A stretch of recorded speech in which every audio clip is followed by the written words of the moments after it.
¿Quieres ser cutecore? Espera, solo tienes prendas básicas como estas.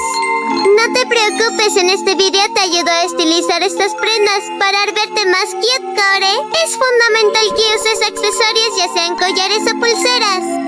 Ese tipo de accesorios pegan muy bien con la estética. Puedes colgar llaveros pequeños como estos en tu pantalón. Te recomiendo comprar esta mochila porque encaja perfecto con la estética.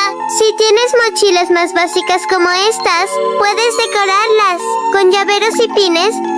Utiliza calentadoras, incluso puedes hacerlas tú misma. Usa broches en el pelo, se ven muy lindos y te eleva el look por completo.